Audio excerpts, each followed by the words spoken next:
Hey guys, and welcome back to Digital Artcast. Happy New Year to everybody who has came to listen to me today. I know a lot of you will be recovering from the holidays, trying to get back into working mode post Christmas blues, and you know, trying to get your head back round and making stuff. So hopefully this is a bit inspirational or something that will help you dive back into that mindset. I hope you guys had some productivity or some good positive aspects of last year, 2020.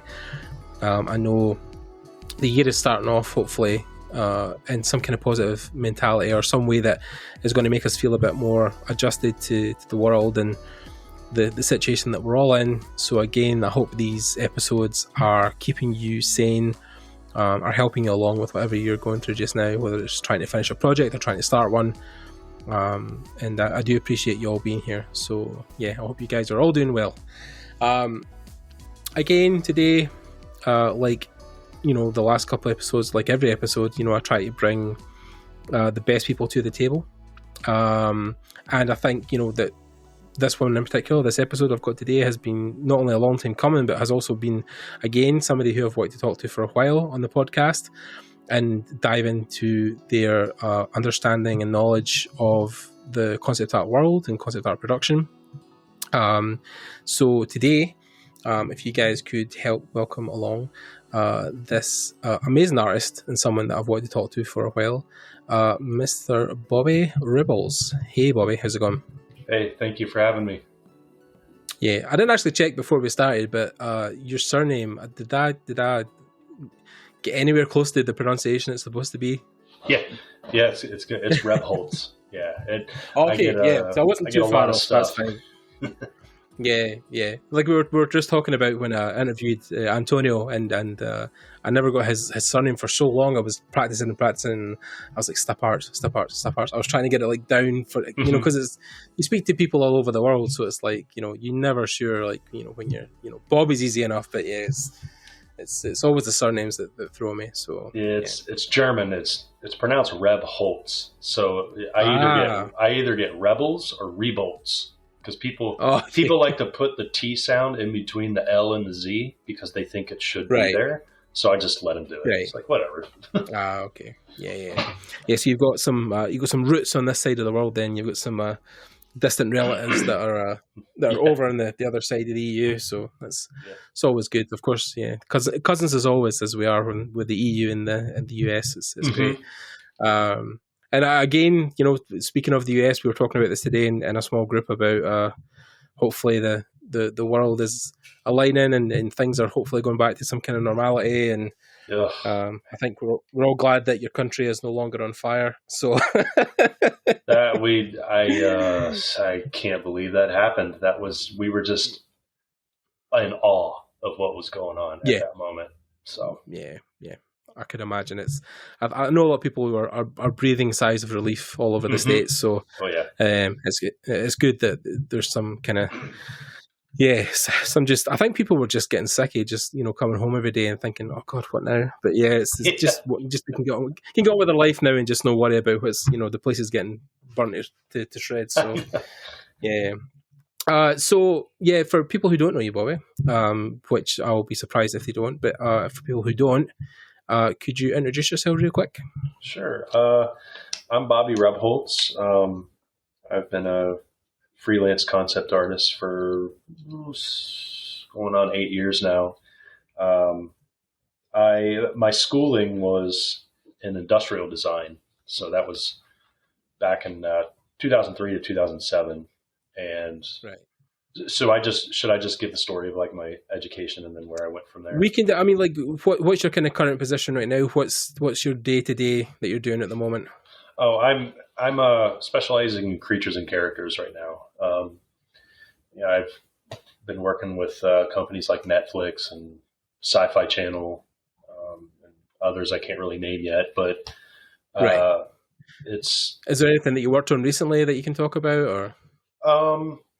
Let's see. Yeah, it's a fun little project. So I helped Geico and worked with a company called Free Range Visual Effects, and their new commercial, which is a father and son turtle for their Geico motorhomes. I designed those turtles. Oh, okay, cool. It was a cute little project. I usually draw demons, but that was a fun exit.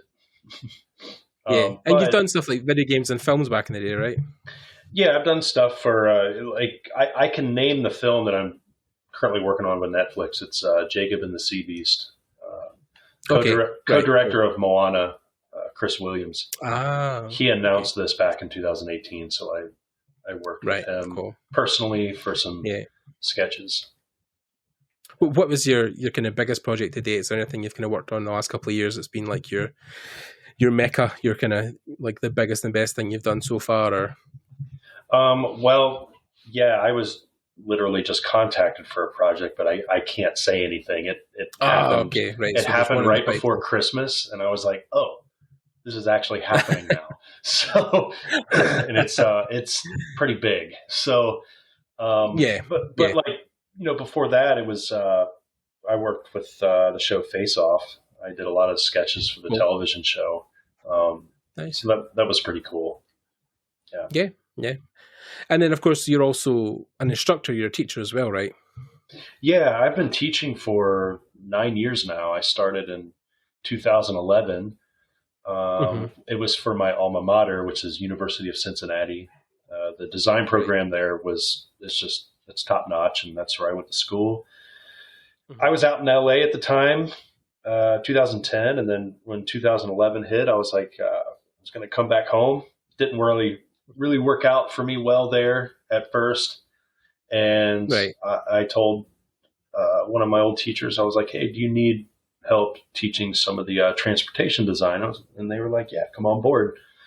And I taught full time with them for 4 years, and I've had experience teaching for CGMA. I just signed on for Sin Studio. I do a spring course with them, so it's been a lot of fun. Cool. I love it. Awesome. Yeah, I mean, like, I think that's the pinnacle, I think, for a lot of artists, right, is when you get to that point where you can start giving back to the community, where you can start, sending the elevator back down and helping everybody else out. So I'm getting to do that myself in some small measure. I'm talking to people who are like, the very start of their career or the very beginning and want to know the absolute basics. So I can start to, talk to them about, portfolio and how to network, and especially networking. Like, a lot of people are coming in for networking advice, because that seems to be like my superpower at the moment. Is like, I know most people when I know, how to try and get attention to different groups or studios. So I tend to feedback with that. But yeah, we were talking about that earlier as well before we started talking about how your style, your drawings, your artwork is something that's very recognizable from the outside. Like, people do tend to look at stuff on ArtStation, and if they can see your creatures or drawings, it's like, it's very apparent that it's your work. So it's always a thing I think people strive for. It's like the conversation we have over and over again with students, right, about style, and people are always like, well, how do you get it? What's the magic sauce that, makes that happen? So I mean, so for you, because I know we talked about your sketching background and how that's something you're very heavily involved in, but like, was that something that you had very early on in your career? Like, were you the kid in high school who drew on every book and every, packet of tape you had? Yeah. Yeah. I picked up a pencil when I was 4 years old, and literally 4. I think it was my birthday, and I just started drawing, and my cousin at the time was babysitting me and my sister, because my sister was 2, and I just started drawing on printer paper that she had in her closet, and it was I was drawing these little green army men that my mom had brought one day out of a plastic bag, and then my cousin brought a bag of little dinosaurs home. So that's when I became obsessed with dinosaurs when I was 4. And I just started drawing them relentlessly. And then what was a hobby became an obsession with me. Like, every single day, if I was sick, if I was asked to go play or something, I was drawing. And it catapulted into, or snowballed into my schoolwork. I would draw on homework. All my notebooks had creatures and just stuff and influences from movies like Predator and Aliens and anything with a monster in it, basically. And I still to this day can't imagine not drawing. Like it's part of me.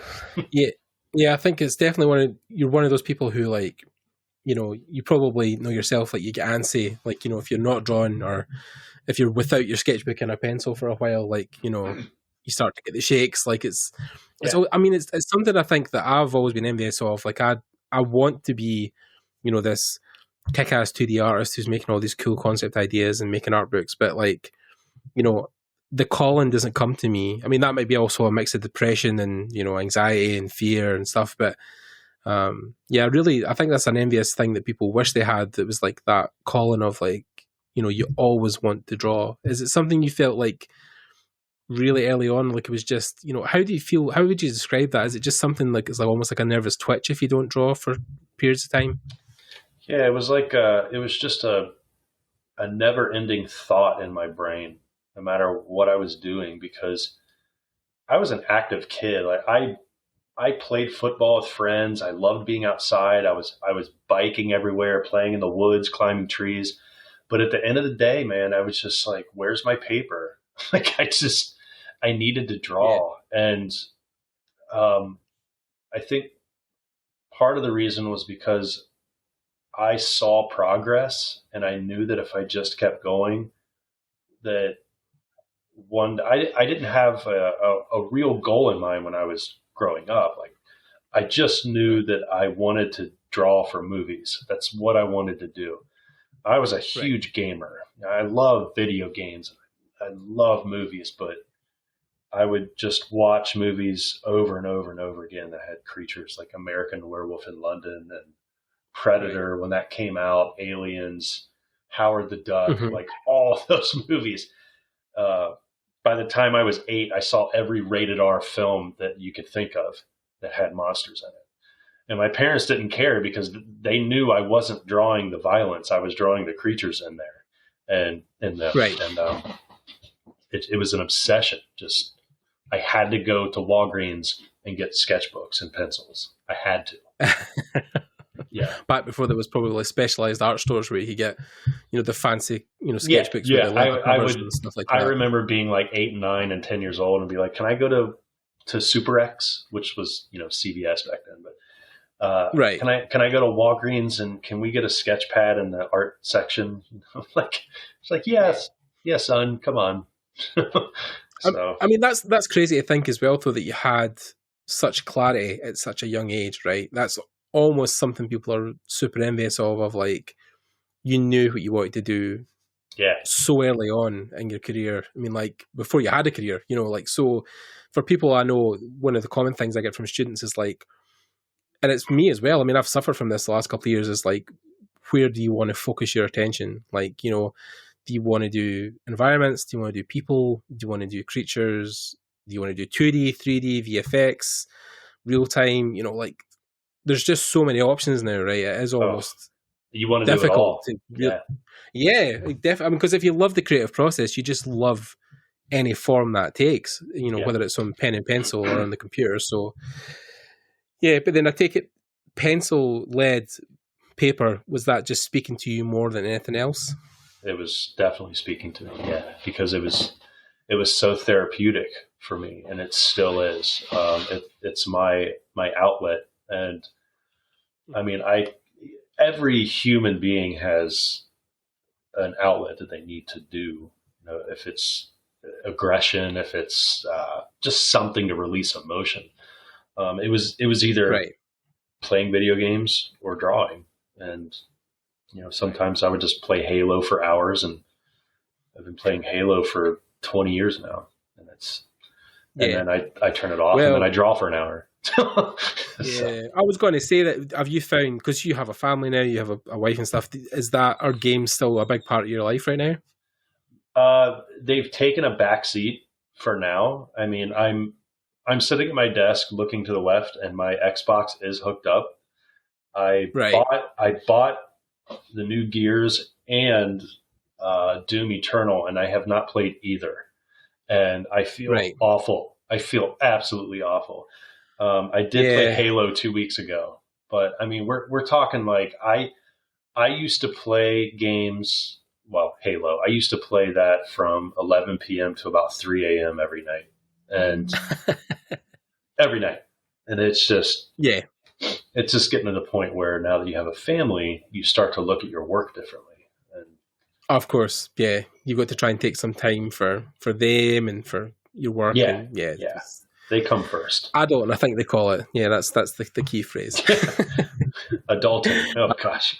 Yes, indeed. No, I was very pleased that the Master Chief Collection came back on PC, and I've been diving through a couple of those games and like ODST and 3 and stuff, like some of the ones that I remember playing way back. In fact, one of the key reasons I wanted to leave my job at 28 was not only watching the God of War documentary, God of War 3, but also the Halo 3 documentary that came on the game disc. You could watch the kind of behind the scenes, the making of, and watching a lot of those guys make art for games, because it's always the key. It's something people say in my podcast all the time. I never knew people got paid to do this. I never knew people got paid money to make Master Chief armor or draw warthogs. So that was one of the main docs that like got me started on wanting to leave. So those games also hold a kind of special place in my heart. I remember being online midnight release for Halo 3. That's still a memory that I hold. So buying my dog tags and stuff. So going to GameStop at 11:59 at night, waiting for midnight, and then you get the game. Yep. Yeah. Oh yeah. Those were the good old days, especially Halo 2. Yep. When Halo 2 hit, I freaked out. Oh yeah, on the original Xbox. Yeah, the OG. Original Xbox. Oh my God. And then the cheaters came. But then I think it's important as well, though, right? Because that, for a lot of people, that's like a reference of inspiration. Like that's something that will keep you fueled. I mean, a lot of people think that you have to cut that stuff out of your life when you begin a creative career, but like if the reason you got into creative pursuits was games or movies, if you cut those off, it is cutting a lifeline to your brain that would feed it with ideas.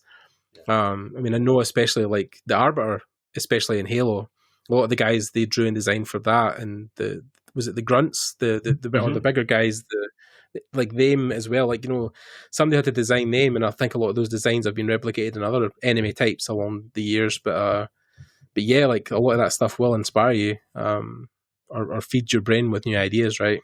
Oh yeah, and it not only that, it kept your mind sharp. I mean, that's why first-person shooters are my choice of gaming, because it's having that reticle in front and just trying to aim, just really just exciting, and to get your adrenaline pumping. And I'm not a violent person either, but it's just fun on when you're playing Doom. I've started to question my motives when I got into VR, especially because I'm actually an Oculus Quest at Christmas, and some of the more violent first-person kind of fighting games and stuff like that, I'm on the ground like pounding people's face into a pavement till there's nothing left but a bloody mess, and it's like I'm getting up and like, is there something wrong with me? What's going on here? But then it's usually just me taking out stress, right? So So I mean, like, you've got a long legacy of playing games and drawing. This was like your whole basis.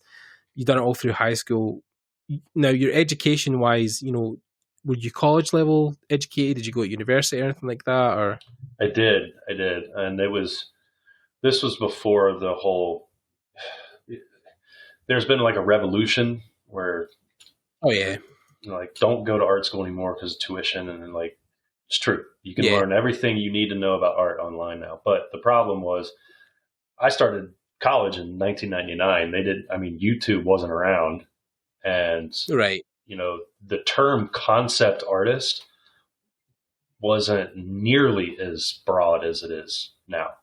And I was ignorant. I was just a kid. I was 19 years old, and I was in Cincinnati. That's where I'm born and raised. And College of DAP, which is Design, Architecture, Art, and Planning, happened to be in Cincinnati. It was the number one ID school in the world. Art Center was 2. They always fought for the number 1, number 2 spot. And I was like, well, it's in my city. It's a university, so it's not as expensive as a private school. Heck, I'm just going to go there. So that's what I did. And I I have a bachelor's in industrial design, BS in Mm-hmm. design. Right. And then I knew while I was in school that I was not going to be an industrial designer for the rest of my life. However, Right. the experiences that I got while being in school it made it worth it. I did not care about tuition because I knew I was going to be happy after graduating. And right. so I had like 6 internships, which was a requirement, gave me a 1.5 year experience. I did work as an industrial designer in 2 firms after I graduated in 2007. I didn't start at DAP until 2003, but Right. after that, I knew that I loved concept art more, but my stuff sucked so bad. My people just looked weird. My environments were puke. Like it was just not good. But I could draw monsters, man. I could draw monsters, but I knew gaming companies didn't only want to see monsters. So my portfolio was a hodgepodge of industrial design and concept art. So at the time I didn't realize it, but now looking back, it was like, if I was a hiring manager, I wouldn't know what to hire me for. I don't know what this kid was good Right. at. He was just a bunch of stuff. And there was no direction. So I got laid off from my first ID job, and that was in 2008 during the crash. And Right. it was just an awful time to get, because I graduated in June of 2007. I had several interviews, DeWalt, Mattel, like they were just really cool interviews. Then I did some freelance work, had more interviews with, was it Under Armour? A funny story of getting, wanting to get a game job out of college. Mm-hmm. I I had no shame in my emails. Like there is an art form when you write an email Mm-hmm. to a company wanting to work there. So I remember emailing, I think it was NCSoft, and they was in Florida or something, and I did an art test for them. It was an environment. Right. I didn't hear anything back, so I kind of knew I failed it. But that was in fall of 2007. So I was getting kind of worried because most of my friends had a job already. And Right. since we interned at 6 different places, I went back to Hasbro a second time and then another place called Priority Design. So that's essentially what you want to do when you intern. You want to get asked back. Usually if you get asked back, they would want to work with you after you graduate. Well, I didn't really send my stuff into any of those places. So I was kind of in a weird spot, like this gray area. So I was at my mom's house, living there, and I was not really embarrassed yet. And I sent all my stuff out. I was getting contacted, unsolicited too. Like there was a company that was about 45 minutes away from me that designed urns for funerals. And I was like, Right. wow, that would be an odd job, but they paid pretty well. I didn't get it. It was kind of a blessing in disguise. Let's see. And then I had the interview at Mattel in December of 2007. They flew me out there, stayed in a hotel. Didn't get the job, but the guy gave me his business card and said, hey, please stay in contact. So I did. They just weren't hiring the next year. And then when spring hit of 2008, at the beginning, January of 2008, I contacted a gaming company in Chicago, and I was just like, literally word for word, I really want to work there. Your stuff is great. That was it. There was no hello. Yeah. There was no dear. There was no signing. And they contacted me back, and they were like, thank you for, thank you for your message. We're not hiring right now, but we'll keep your stuff on file. And whenever they say they'll keep your stuff on file, that means they'll never look at it again. So I kind of knew that, and I messaged them again, like 5 months later. It was May, because I was getting kind of worried. I didn't have a job. I was like, do I suck? Like, did I did I major in the wrong thing? I was so confused. And I was contacted by an industrial design firm, Indiana Mills and Manufacturing, and that was in Indianapolis. And they messaged me on Coraflot, which at the time was a really popular website for industrial design, graphic design, architecture, and fashion. And he really liked my sketches and he wanted to interview me. And I was like, oh, this is awesome. I have an interview. So I told my mom, she was really excited, and it's somewhere where I didn't have to fly. I could drive. And I went out and interviewed, and interview went really well. And then the hiring manager emailed me the next week and was like, hey, this was in June, sorry. And then the beginning of July, they're like, can you come out here and work on site for a week? And I was like, oh man, this is mine to fail. Like if I do a good job, this is my job. So I drove out there and I worked on site for 5 days. They paid for the hotel. It was down the road. And then the 5th day, which was a Friday, he pulled me into the office and said, you got the job. Like, do you accept it? And I was like, yes. I didn't hesitate. I just said yes. And I felt really proud. And I was like, yes, this is great. I'm not one of my classmates that didn't have a career anymore. Like, I was just freaking out, man. And so that was great. And I was going to start in August. When I got back home, I read an email from the video game company.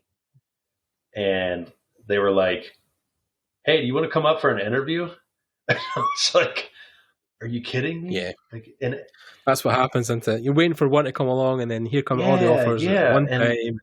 And now that I'm older and more mature about the whole situation of being hired and looking for jobs, I didn't know at the time what I should have done. What I should have done was like, yes, I will come up for an interview, because you don't owe anybody anything. And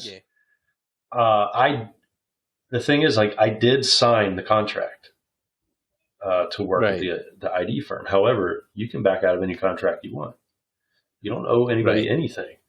And so I told the company, I was like, look, I'm sorry. I accepted a position, but thank you so much. And they just wished me luck. And that was that. So I was like, was that my window? Was that my window in? I don't know. And it loomed over my head, because in the fall of 2008, guess what happened? The stock market crashed. I was laid off in November. I was laid off in November. And I'm like, you have got to be kidding me. So it was bad. It was really bad. Yeah. So that was the story. So you've kind of you've been freelance for so long, right? Like it's second nature. I mean, I feel like, especially when it comes to this industry, there's definitely like almost, well, not a 50-50 split, but there's a definite split between people who want to work for themselves and people who want to work in a studio. Yeah. And like, you've definitely went the route, obviously, of your own independent. Is that been a necessity for, you were just kind of taking whatever work came at the time, or because you had a family, or because you didn't want to really like relocate a lot of times? Where did that kind of come from initially? Well, at the time that it happened, I didn't have a family, and I went out to LA in 2010, and worked at a company there. I was designing trophies and award components, and I was like, this is industrial design. This is cool. This is what I went to school for. However, I still wasn't happy. And in the beginning of 2011, I decided to move back home and start. And I didn't want to come back home and not have a job. Like, I was just, I wasn't feeling mentally defeated, but at the same time, I was kind of disappointed, because I thought, I graduated 3 years ago and I still wasn't doing what I wanted to do. And I realized that everybody's journey is different. So you're not going to get, some people get that dream job right out of the gate. Some people have to wait 20 years. It's just, you just have to have patience. But anyway, I was open to anything. I didn't care if I had to move. Uprooting did not bother me at the slightest. And I moved back home, and I started teaching at University of Cincinnati, and it really helped ground me. And I think I hit a bit of a maturity milestone there, because I scored the gig with the Face Off. The post-production manager contacted me. I sent my stuff into them because I saw it on conceptart.org before it went under. And they literally emailed me the same day, which was unheard of. Because in the freelance world, you got to have patience, man. You got to have patience up to waiting for weeks or even months to hear anything back. And not only did they message me back, they said, "Oh, cool. Can we call you tonight?" I was like, yes, my schedule is immediately cleared. And then I started that. And then I realized, I could do this freelancing thing. Pay was pretty good. And I said, I was still a little green, about the whole freelancing world, just because I was new to it. And then, it just takes experience. I didn't have a lot of followers at all. This was back in 2014. And I didn't have followers. I didn't realize the importance of it. I didn't realize the importance of knowing how to say no when somebody tries to lowball you, knowing how much to charge for your work, which is nobody can ever give you a straight answer for that. And it's your bills are different back then when you're single versus when you have children. And of course. And I mean, like, yeah. I was going to say, I mean, like, we talked about this as well kind of previously, but like, the charging rate as well. I mean, how were you kind of navigating that initially, and has that changed significantly, what you're doing now with your work? Yeah, like how much I charge? Yeah, it definitely has. I know now that I try to view it as how much do I need to get paid full-time per year salary. And then I just break that down into my freelance work. So how much would that be hourly? But I've learned the hard way that you should just charge by the day, because you don't have your health insurance paid by the company. You got to pay your own overhead. You got children, you got food, you have the lights that need to be on, the electricity. And if they say no, it's too much, then walk away. It's easier said than done. Like I'm 40 years old. If I was 25 and somebody were like, "Well, we can't pay you $500 today, but we can pay you $200," I'd be like, "Yeah, sure," because it's money. It's money. But now you know that to stand up for yourself, basically.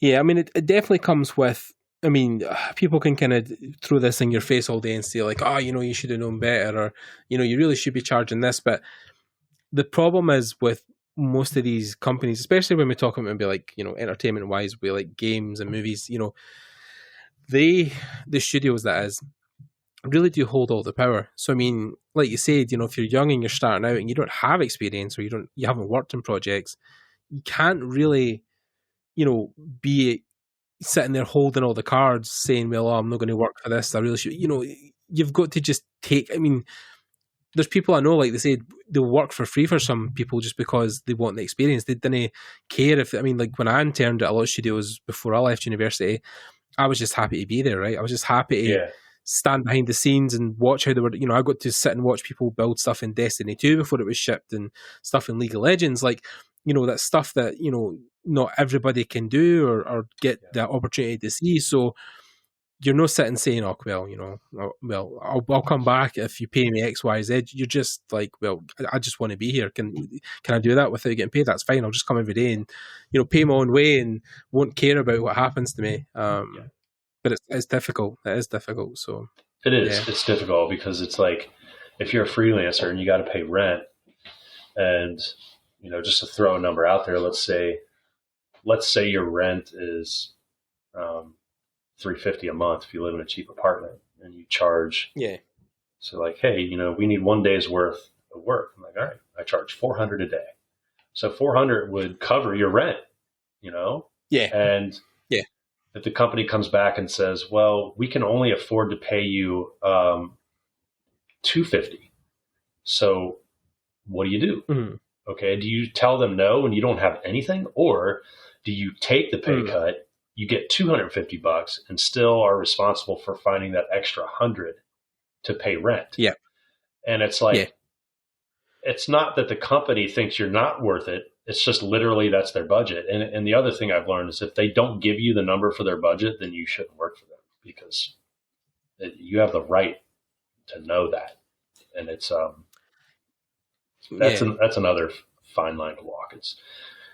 That's a difficult one as well because you'll say to people like, "Oh, what's your budget for concept?" And they're like, well," and they start like humming and hawing. You're kind of like, "Oh God, right, okay, fair enough." Yeah. What do you know want to pay me? You want me to work for free, basically? It's like, yeah, but then you'll get exposure. When the game launches, and you're like, "Oh God, no!" So it's. I mean, if you're dealing with big companies, obviously, it's whatever. But then, of course, the initial thing that people will have as students is like you're dealing with companies that are small or starting up or haven't really dealt with freelancers a lot, so they don't have a back and forth. Because most big companies have like specialized departments that deal with freelancers. Whereas, that's how you get art outsourcing managers, like the guys who deal with the outside clients. But then if it's a small company and it's like 3 people, then they don't know how to talk to artists or what they should be charging or what they should be paying. So they're obviously trying to also get the best bang for their buck and be like, oh, well, can we pay you like $300 and you can work for us for a whole month? And you're like, oh God, no. Like, No. It's like, there's such a thing where you've got, but then there's people who know that, right? There's people who don't actually realize that's a bad deal. There's people who be like, oh, $300 for the whole month. That's incredible. Fantastic. And I get to work on a game. Oh, yeah. True. Yeah. And they're taking advantage of. I mean, but then how do you avoid those instances then if you're starting out? Like, what are the kind of the things, like, how do you look for good work, freelance work where, you're not having to deal with, idiot clients or people that are trying to constantly lowball you? Is there any kind of tips that you would give people or?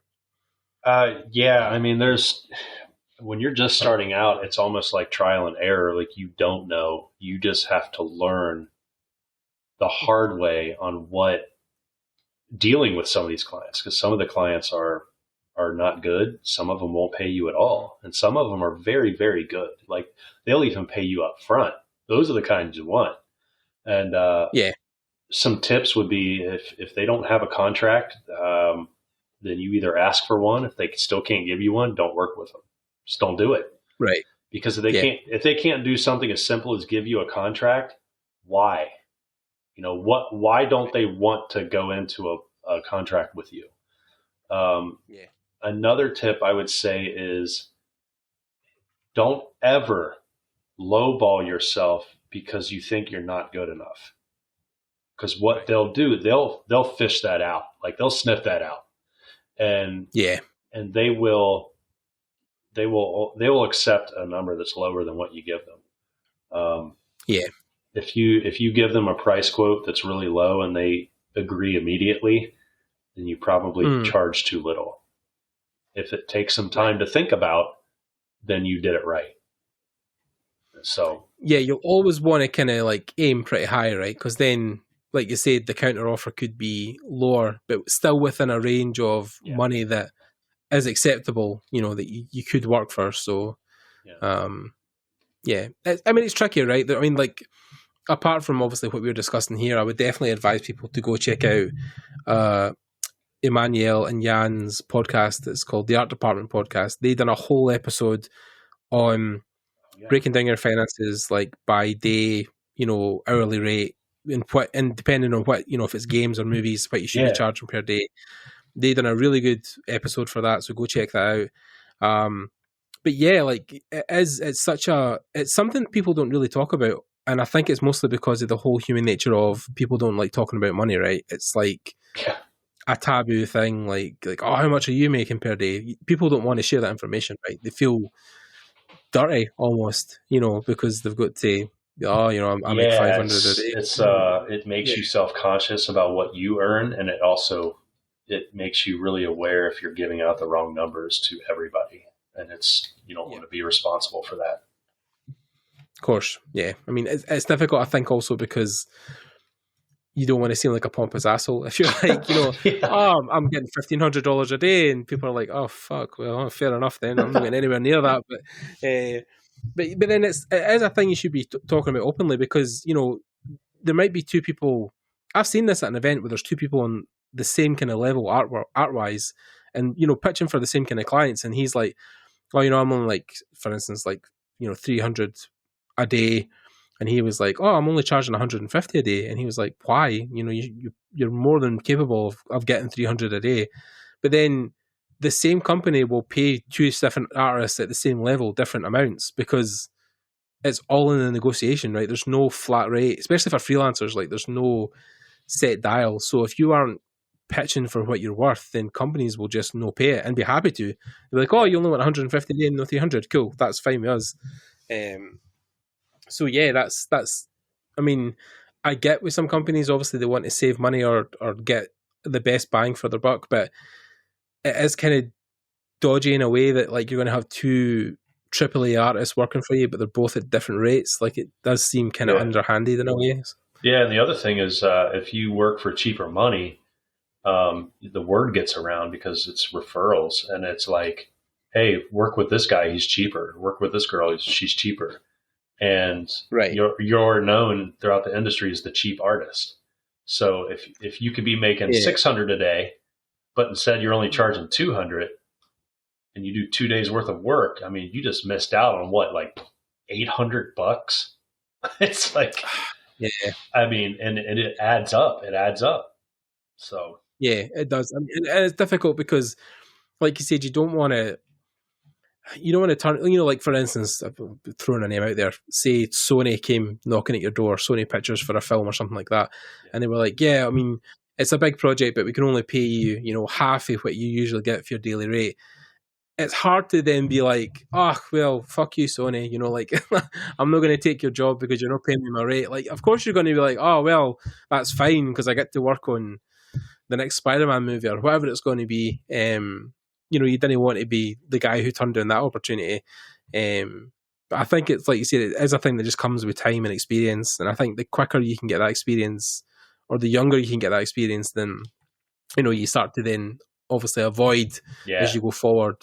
Yeah, it's like no matter how many tips that we can give freelancers that are starting out, you have to experience firsthand the client that doesn't pay, the super delayed client, the client that lowballs you, the client that pays you super well and makes you happy. So then you have that knowledge of what you feel like and what you should do, and then your brain changes the way you think about art and what you do. And artists, like, we're stubborn people anyway. We don't listen to everybody. We don't listen until we absolutely have to. Keep doing the same thing over and over.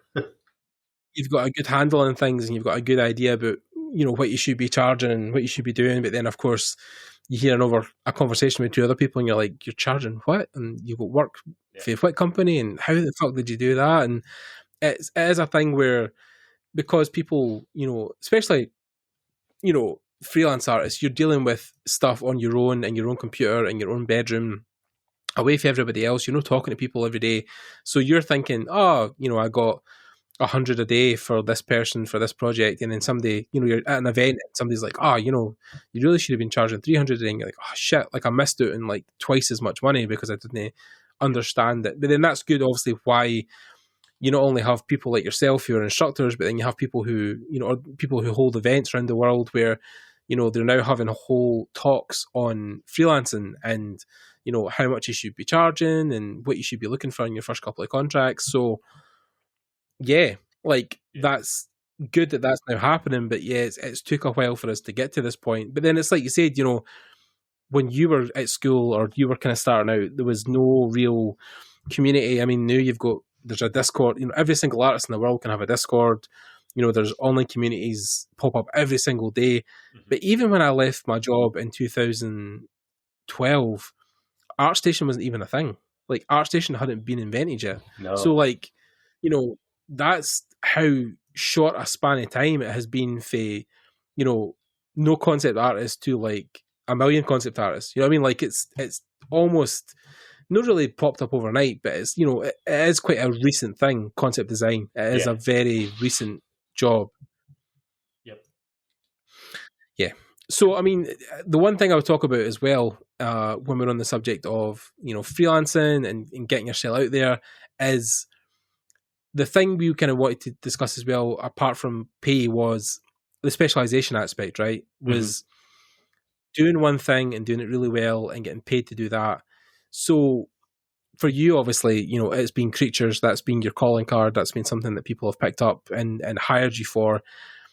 That also will help with the negotiations, right? Because if you're leading the field in one particular thing, that will also give you, what's the word? Negotiation or bragging rights. You know, you'll have a higher echelon of negotiation because, you know, they're coming to you for a reason, right? They're coming to you because you do one thing and you do it well. So that then puts you in a position of power. So was that a thing out of necessity as well? Did you feel like that was going to give you more bargaining chips, or was that just a thing you naturally went towards because you loved creatures? Yeah. Well, when I first started freelancing, I wanted to do all the things, creatures and characters and props and stuff. And I had to sit back and say, like, okay, what is my number one love? What do I go to all the time? And it's creatures.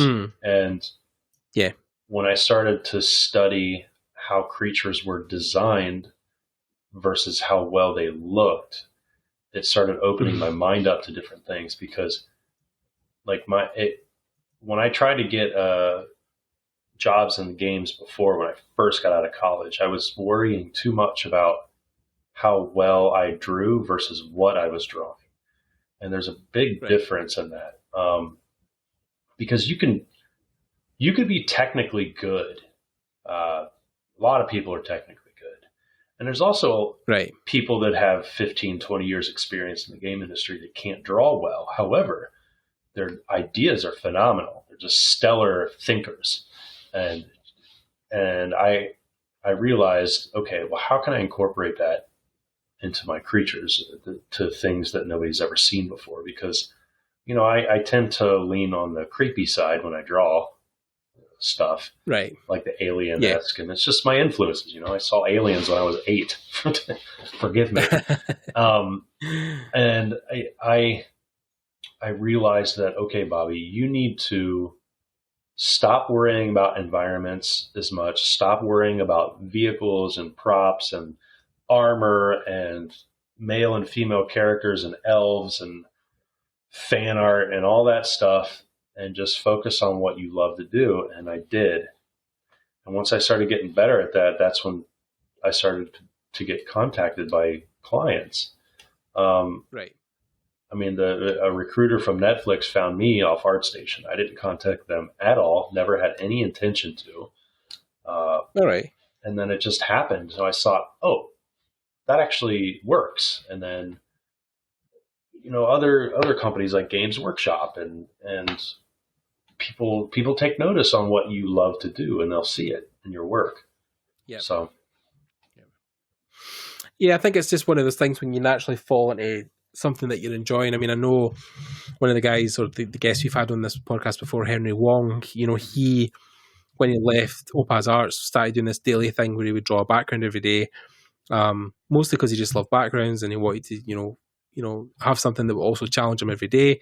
But then the amount of work he has got from just doing that, like, you know, he's a background artist on most things now, because, you know, that's also why Netflix approached him, the same reason, because they saw that the challenge he was doing and the thing he was creating every day, and thought, well, you know, could he do that for us? And then they contacted him. So, I mean, it was even a thing where way back in the day, I think this is 2017, I started doing the Hearthstone challenge, where I took one card every day and I copied it or studied it. And, you know, that also helped my eye, you know, in painting and drawing that stuff. But also it got the attention of a lot of guys at Blizzard, and they were noticing that I was doing it, and a couple of guys were reaching out to me and saying, hey man, that's really cool that you're doing that, and I've been digging you doing the studies every day, and it's been pretty cool to see, you know, you keeping it, you know, the momentum going. So I think it's like, I kind of feeds back into the whole power of personal projects thing, right? Like, you know, if you go out of your way to do something pretty extraordinary, people will take notice of it, because it is such a small industry in general. Like, we feel like it isn't sometimes, but it is. It's like, between ArtStation and Facebook and a couple other social media sites, if you're posting that stuff pretty regularly, then people will start to take notice.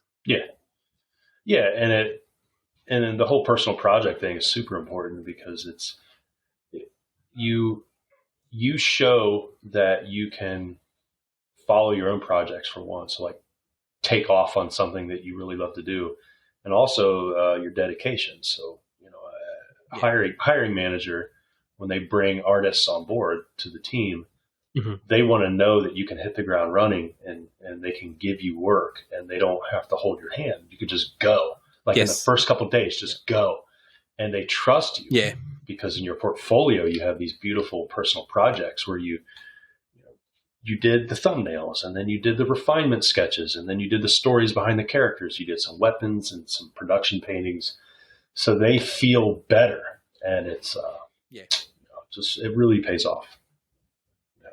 Yeah, I mean, even the thing when people, will say stuff like, I want to work for Blizzard, and I'm like, cool, just make sure when people open your portfolio, it looks like you already work at Blizzard. Like, yes. I think the best advice I ever was given was that it was at IMAG in Paris in 2018, and it was a guy there who, I think he was ex-Pixar or ex-Disney, and he basically said, the best advice I can give you guys is work every day like you already have the job. Yes. Don't wait for people to hire you to do stuff. Like, get up every morning, sit down at your desk at 9 o'clock and work till 5 like you already are employed, and that will quickly change to you being actually employed with somebody. Exactly. Yeah. I mean, it seems like sometimes the most obvious stuff, but it is crazily, stuff that people will not really pay attention to or not really realize on their own until somebody tells them it. But I was kind of like, at the time, I was like, oh yeah, like, that makes a lot of sense. Like, if you're working every day like you already have a job at Disney, then eventually Disney will be like, you should really hire this guy. Like, he's already doing the job. Like, you just need to pay him. And like, the results will definitely show for themselves. And I think that was the same with your stuff, right? You were producing a lot of your stuff, without people coming to you. You were just making that stuff because you loved it, right? Yeah. And then I started realizing that my portfolio, it wasn't game oriented, and it was more on the film side. And I wanted to get a job in games so much. And then as soon as I shifted my art to make it look like it belonged in a game, then I was contacted by people in the gaming industry. So it's like, it's just being naive, and it's just being ignorant and stubborn. And you have to get over yourself in order to grow, and you have to take that criticism. You have to ask a professional to look at your work before you send it out. You have to. Because you can't judge your own work. No matter how good you think you are, you can't judge it. So I mean, 100%, I know what you're saying, but there's definitely like a self-awareness thing you can do, which I done ages ago, where you can get a piece of your latest artwork, or what you feel is like your best artwork. For instance, if you want to work for Blizzard, using them as an example, you put the piece of artwork that you made in the middle, and then you surround it by pieces of artwork that are from Blizzard artists, and then you look at those other 3, 4, 5, 6, 7, those other 8 pieces, you're one in the middle, and then you try to see, well, how close am I? Yes. Does my stuff blend? Does it stick out? How far am I from where I should be? So, if you're doing that, then of course, that's a good barometer of how far away am I from getting work? Like, how close am I to getting hired? And I know myself, when I've done a piece recently and I tried to do stuff for Hearthstone, I would look at it and be like, cool, that's pretty decent, but it's no close to what I need to be able to do. So, back to the drawing board. But then you've got to have that self-realization. And I think that's why a lot of people either peak or get to that point where, they're just about to get a job, or they're just about to cross that threshold into working, but they give up because they don't really have a barometer for, like, how good should this be? Like, how close am I? And that's why sitting in ArtStation every day, or going to talks, or watching YouTube demos and being like, what are these guys saying? What's their quality of work like? That's the stuff that then will inform you how far you are away from getting work. Yeah, and it's exactly right. And to piggyback on that, if you're the artist sending your stuff out to these companies, you have to put yourself in the shoes of the hiring managers and HR departments, because they get hundreds of portfolios a day, and it takes literally 10 to 15 seconds to know somebody's going to be good enough. And it doesn't matter if you have 30 pages, they're not going to want to look at it. You got to hit them hard with that first image. And if that first image looks like the stuff being produced currently at that company, then you might be put in the yes pile. And it's like, just put yourself in their shoes for a second and ask yourself, okay, well, I have 5 people on my design team. Is this person good enough to hang with these 5 people? Because if I need them to do a project alone, will it be good enough to send off to the 3D department, and et cetera? And you want to inspire everybody there. Well, if your stuff isn't as good as the people already working there, why would they hire you? And it's harsh, but it's true. Now, you don't have to be exactly as good. Like, no, but they're not going to pay you a salary to train you. They're going to pay you a salary to hit the ground running and to produce work on the same level as the rest of the team. Right. So that the company can run as a well-oiled machine. And it's just the better you are, the faster that will happen. Because when you're hired and they bring you in-house, they usually have you on a project within the first 2 days. It's the way it is. So yeah, and I think it's also just a thing where, people always get upset when they're saying, well, if my stuff doesn't look like Blizzard. But then if you're hitting, like, say you're 80% away from, or you're at the 80% mark for getting, like 100% is working for Blizzard, and you're hitting 80%, you'll probably get work from companies like Blizzard, right? There'll be small indie devs who are making mobile games or other versions of games that are similar to the style of, Hearthstone or World of Warcraft. So, if you're, you don't have to be the best person in the world to get that work, right? You have to just be at a standard, just a threshold that is enough to be good enough to get paid to work.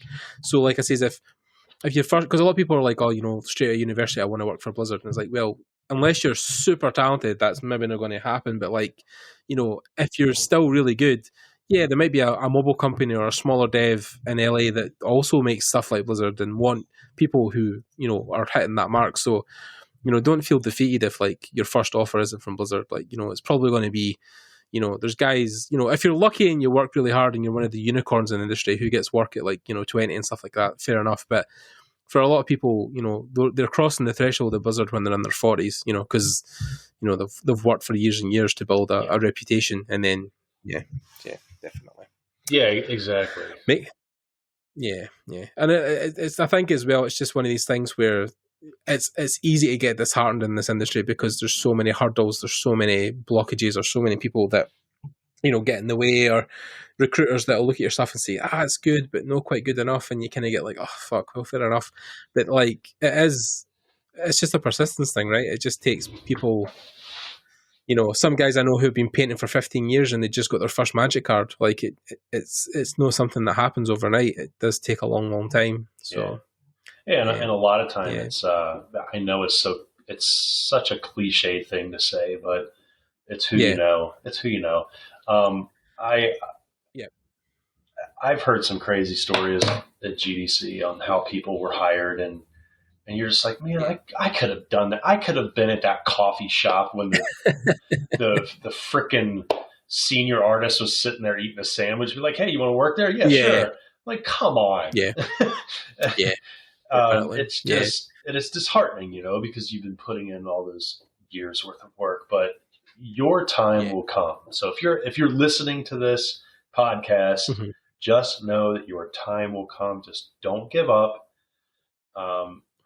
Throw out the idea that artists cannot make money, because they can. Right. So it's just a stupid stigma. and that's why, like, I've had the opposite problem where, like, enough people in the industry know who I am. Like, there's a lot of people at Blizzard who know who I am, right? They know of my podcast, they know about, my personality and who I am, but, like, I still don't have the technical ability to work there. But, like, if that ever is a case, when the technical ability gets there, I probably will have a good road into getting a job there because I know so many people there. And that's why I said I can't stress it enough about, obviously during COVID, this is a different situation, but, like, when that clears and it goes back to events getting run, go to GDC, go to Lightbox, go to Trojan Horse, go to these events, because you will meet people there. Like, when I got the opportunity to work with Rafael Grisé, like, that came from meeting him at THU, striking up a conversation, and then, bang, I was helping him on his project. So, like, this stuff will happen if you present yourself, if you just turn up, if you literally just turn up. A lot of these opportunities will just happen because you're standing next to people. So, 100%. It's one of these things I reinforce with students over and over again. Save your money, go to an event. You don't have to go to all of them. Just pick one that's closest to you or you feel will be the best investment. If it's GDC, if it's whatever, and then go and introduce yourself to people, talk to people, show them your portfolio, get feedback, and get in the radar. That's the biggest thing that's hard as well, is just literally putting yourself in front of art managers and saying, I really want to work with you one day. I would love to. What do you think of my stuff? Is it close? Is it, having that conversation opens so many doors. Oh, so many. And you bring up an interesting point about just physically being there, because when I went to GDC in 2018, I interviewed with several companies and just talked to them. It was Crystal Dynamics, EA, it was I don't remember. There was tons, and the Creative Assembly, places like that, and people remember you by face, so it's really hard to grab attention of a company if they don't know you from a stick in the wind. And it's like, if they know your face, oh yeah, I remember you. You were a nice person. You are good to talk to. That goes a long way. And then they'll give you an interview, which is a farther step than somebody that could possibly be technically better than you, that hasn't heard anything back. So 100%. That was the reason I got my internship at Axis in 2017. In 2016, I went to my first event, Industry Workshops in London, and I stood in front of the art director and the personnel manager, and I was like, hey, I make art and I live, like, literally next to your studio.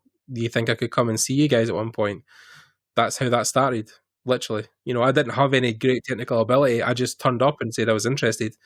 And I was one of the first interns they'd had from a university at the time for like 5 or 6 years, because I physically put myself in the room with them. So, wow. I mean, that's great. Definitely. Yeah, man. Okay. Well, that was great, Bobby. Thanks for coming on and sharing your journey and talking to us about, everything you've talked about. I think it's been a great time for people to listen to about this stuff and focus on, especially with freelance now, because I feel like the whole working from home thing is, hugely taken off now, right? And people are focusing on that stuff more. So it's definitely a good subject, I think, to bring up in this time.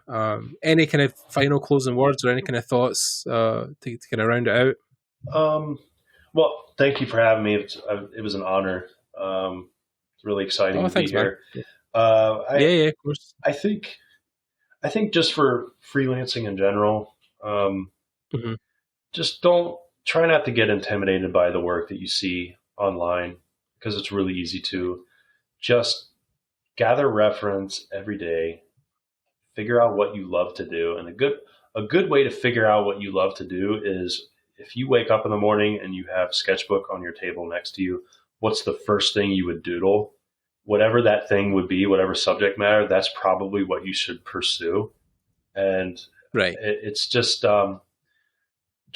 stick with what you love to do, because that will get you in the door. And then you could branch out. So instead of loving everything, because I'm totally guilty of this. Like I wanted to do environments, I wanted to do props and characters and build out scenes in the Unreal Engine. And it's like all this cool stuff. It's like, you know what? You're not going to get to do all that unless you could prove that you could do what you love to do. That's monsters. Yeah. So if you love weapons, do it. You know? Yep. That's my advice. No, I mean, yeah, and I think pretty solid. I think, you know, I think that's why people say it so much, is because, you know, if you're working on a big project and you're into hour 80 of that week, you know, like the fact that you're doing something you love is not going to register with you when you're sitting like, oh, I need to go home, or I need to think about, you know, clocking off. You know, you want to do those extra hours because it is something you enjoy, and that's what will get you through those very early years of those long projects, the crunch stuff, or the things where you do, you know, the extra hours and you don't want it. The love of it will help you get past those really tough times. So, if I can add one more thing to go along with that, of course. If you are a freelancer out there that's having a really hard time with the discipline, just give yourself a schedule. So what I did was I bought a dry erase board and a dry erase marker, and I wrote down the time slots to work on things. So if you only have a 2-hour window at night after work because you're tired, if you have children, you're working full time and you just can't find the energy to do it, you always find time for what you love to do. So if you really love it, you're going to find time. So give yourself 15 minutes here, 30 minutes there to learn something, and then you will get there. Just write it down. Yeah. So that's my other advice. Yeah, solid as well. I think that's also something that people don't really, I mean, I've definitely been guilty of it, is, you know, you sit down in the morning and you're kind of like, right, what am I going to do today? Or, you know, what's the task for the day? How am I going to, you know, balance that out or push it out so it's, you know, it's in, you know, a schedule where you feel that you're going to get work done and you're not going to sit all day and waste your time. So, it's definitely one of the harder things to pull off, is especially when you're working from home, especially when you don't have a boss or somebody sitting handing you tasks. That can be hard. Try to just figure that out yourself. But then again, what's great about this podcast is, like, I'll leave all of Bobby's details in the description, so you can reach out. I think, do you have a Discord and stuff like that as well, Bobby? Are you running that, like, compute? Or do you have a Patreon? Like, what's your kind of go-to contact details? Do you have ways of? Yeah. I mean, I don't have a Discord right now. I just have my Instagram, and then I do have my ArtStation page. So those. If you want to get in contact and ask you questions, would just kind of email you, or? Yeah, just BobbyRebholz@gmail.com. I do have a Gumroad also. I'm in the process of recording a bunch of new tutorials. I do have some up there. They're kind of old, but it just goes over sketching, like on paper, and how to shade and stuff like that. Right. Yeah, cool. Well, I mean, if anybody's listening now, they do want to ask Bobby any extra questions, of course, always, as I say, if you're polite, you can email him, you know, ask him any questions you want. I'm sure whenever Bobby has time, he'll get back to you with any questions that you have. And yeah, like we're all people at the end of the day. We've all been through it. So if people even want to reach out to me, I mean, we also have a Discord for Digital Artcast. If you guys want to join there's people in those Discords that will answer questions or get in contact with you about feedback for your work. So yeah, they're always handy to have. So yeah, if you want to join that, I'll leave that. That'll be in the description below as well, along with Bobby's details. And yeah, that's it. That's really it. We could probably talk about this extensively for a long time, but Bobby has a life to get back to, so I'll have to let him get back to that. But yeah, like we'll probably get Bobby on again at one point to talk about more freelance stuff. If you guys have any ideas for future episodes or things you want to talk about or have Bobby talk about, then leave them down in the comments below, and we'll try and address them in the next episode. And yeah, again, just to thank Bobby for coming on. Thank you so much for having me. It's an honor. Yeah, of course, man. It's an honor as always. Like I said, you were definitely on the bucket list of people I wanted to get on here, and it's always difficult with schedules and time zones, and it's always a bit of a pain, but we got there in the end. So we did. Yeah, we're here now. So yeah, again, thanks to Bobby. Thanks to you guys for listening. Check down in the description for all the details, and I'll speak to you guys later. Bye, everybody.